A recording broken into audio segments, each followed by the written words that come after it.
महोदय, एक प्रश्न है जी। कि दान किसे कहते हैं अच्छा, और ये कितने प्रकार के होते हैं, इनका प्रयोजन क्या है? देखिए, दान क्या है? जी। तो किसी भी चीज़ को हम जब किसी को देते हैं हम्म। तो उसे दान कहते हैं। अच्छा। और गीता में कृष्ण ने बताया है जी। कि दान 3 प्रकार के होते हैं। कौन कौन से? पहला है सात्विक दान, जी। दूसरा है राजसिक दान, जी। तीसरा है तामसिक दान। अब इन्हें स्पष्ट कर दीजिए। देखिए, सात्विक ज्ञान क्या होता है? जी। जब हम किसी बिना अपेक्षा के जी। सही समय पर, जी। सही स्थान पर, हम्म। सही व्यक्ति को दान देते हैं जी। तो उसे राजसिक दान कहते हैं। वाह। जैसे दधीच ने जब असुरों का और देवताओं का युद्ध चल रहा था जी। तो देवता बहुत परेशान हो रहे थे, युद्ध नहीं जीत पा रहे थे जी। क्योंकि उसमें एक वृत्तासुर नाम का असुर रहता था। जी। उसे नहीं हरा पा रहे थे। जी। तो इंद्रदेव गए ब्रह्म जी के पास। जी। तो ब्रह्मा जी के पास गए तो उन्होंने पूछा कि प्रभु बताइए इसका अंत कैसे होगा, जी। कैसे हम इस पर विजय प्राप्त करें। जी। तो ब्रह्मा जी ने बताया कि पृथ्वी पर एक ऋषि हैं, जी। दधीच, जी। जिन्होंने तप से अपने हाँ। बहुत बल इकट्ठा कर लिया है। जी। अगर उनके हाँ। अस्थियों से, हाँ। हड्डियों से, जी। जी। अस्थि मतलब हड्डी। हड्डी, जी। तो उनकी हड्डियों से अगर अस्त्र तैयार किए जाएं जी। तो उन अस्त्रों से इसका वृत्तासुर का अंत होगा। जी। तो अब इंद्रदेव उनके पास गए, जी। पर उनके मन में एक शंका थी, क्या वो देंगे कि नहीं देंगे। जी। जी बिल्कुल। तो अब वो बिना बहुत संकोच के साथ गए जी। कि अब करना तो पड़ेगा, नहीं तो बहुत सारी समस्याएं हो जाएंगी। बिल्कुल बिल्कुल। तो अब दधीच के पास पहुंचे तो उन्होंने प्रणाम किया। जी। तो दधीच जी ने कहा बताओ कि किस लिए आए हो। हम्म। तो उन्होंने अपना पूरा मनोरथ बताया। जी। तो उन्होंने बिना किसी सोच विचार के जी। ज्यादा जी। तुरंत अपना सर्वस्व पूरा शरीर दे दिया। जी।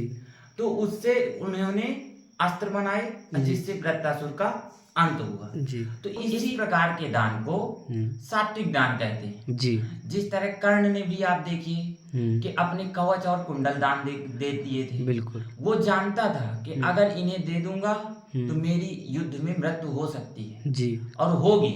जी। क्यों? फिर भी उसने कहा कि अगर कोई दान मांगने आया है जी तो मैं उसे दान दूंगा। बिल्कुल। तो इस प्रकार के सभी दानों को क्या कहेंगे हम? सात्विक दान। सात्विक दान कहेंगे। जी। अब दूसरा आता है राजसिक दान। जी, ये कौन सा है? तो राजसिक दान में क्या होता है कि फल की इच्छा के साथ, अच्छा। जब कोई भी दान हम फल की इच्छा के साथ तथा स्वार्थ पूर्ति के लिए देते हैं, अच्छा। तो उस प्रकार के दान को राजसिक दान कहते हैं। जी। जैसे हम किसी को दान देते हैं तो उससे हम सोचते हैं कि हमें सुख शांति समृद्धि प्राप्त होगी। जी। काफी लोग मानते हैं कि अगर हम दान देते हैं तो हमारे कर्म और भाग्य भी सुधरेंगे। जी। और हमने आज के आधुनिक समय में देखा है कि जो लोग दान देते हैं तो वो अपनी रसीद दिखा देते हैं सरकार को, आयकर विभाग को। जी। तो उससे करों में भी छूट मिलती है। जी। और समाज में भी प्रतिष्ठा बनती है कि उन्होंने इतना दान दिया, इतना उन्होंने, तो इससे भी उन्हें प्रतिष्ठा भी मिलती तो है। दिखावे वाला दान है। तो ये राजसिक दान दिखावे वाला है जी। कि जिसमें अपने मान सम्मान प्रतिष्ठा मिले, समाज में हमारा गौरव हो, इसके लिए जो दान दिया जाता है उसे राजसिक दान कहते हैं। जी। अब तीसरा दान आता है तामसिक दान। अच्छा। तो इसमें क्या होता है, वह दान जो अनुचित समय पर, अनुचित स्थान पर, जी, अनुचित व्यक्ति को दिया जाता है, तो उसे क्या कहते हैं? तामसिक दान कहते हैं। जी। अब जैसे हम जानते हैं कि कोई ऐसा व्यक्ति है कि जिसे हम दान देंगे तो वो उसका दुरुपयोग करेगा। बिल्कुल। फिर भी हम उसे दान देते हैं। जी। कि जब हम जानते हैं कि वो उसका व्यसन में, बुरे कार्यों में, जी, व्यभिचारों में, समाज में भ्रष्ट आचरण, अत्याचार करने में उस धन को या हमारी कोई भी चीज हम उसे देते हैं तो उसका उपयोग करेगा। जी। तो ये सब दान किस में आते हैं? ये तामसिक दान। तामसिक दान में आते जी। जैसे आपने देखा है कि दुर्योधन था। जी। तो इसमें उसके पिता ने और भीष्म ने, द्रोणाचार्य ने जानते थे कि दुर्योधन का अगर हमने साथ दिया तो ये अत्याचार करेगा। तो इस प्रकार के दान को तामसिक दान कहते हैं। जी। अब महोदय एक चीज़ ये बताइए कि सबसे उच्चतम दान कौन सा है जिससे सभी प्राणियों का भला भी हो और सबसे अच्छा दान माना जाए? देखिए जी। अभी तक हमने जितने भी महापुरुष हैं जी और संतों का संग है जी सत्संग, जी तो उनसे यही पता चला है जी। कि जो विद्या दान है अच्छा। वही सबसे उत्तम दान है, सर्वोत्तम दान है। जी।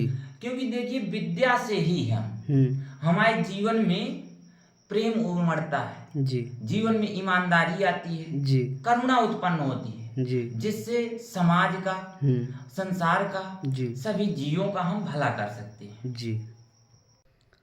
तो क्या आप ये कहना चाहते हैं कि जो आज के समय में शिक्षकों द्वारा विद्यादान दिया जा रहा है जी वही सर्वोत्तम है या इससे भी कुछ और है? देखिए जी। विद्या दो प्रकार की होती है। कौन कौन सी? एक होती है संसारिक जी। और दूसरी होती है आध्यात्मिक। अच्छा। तो आज के समय में विद्यालयों में सबसे ज्यादा संसारिक शिक्षा दी जा रही है। जी जी मतलब बाहर की चीजों को सुधारना। जी। तो इससे विकास तो हो रहा है काफी चीजों का, पर नैतिक मूल्यों का हनन हो रहा है। जी।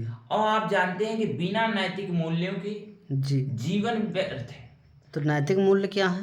तो नैतिक मूल्य देखिए जैसे ईमानदारी, जी करुणा, जी। विनम्रता, अच्छा। और आपसी भाईचारा, जी प्रेम, जी बड़ों का सम्मान, जी। ये सब मूल्यों का हनन होता जा रहा है, जी बिल्कुल। जिससे जीवन हमारा व्यर्थ होता जा रहा है। तो बिल्कुल सही कहा आप। तो इसीलिए अगर हम दोनों ज्ञान अर्जित करेंगे, ये दोनों ज्ञान देंगे, जी तभी जीवन में सदगति आएगी। जी। जी धन्यवाद।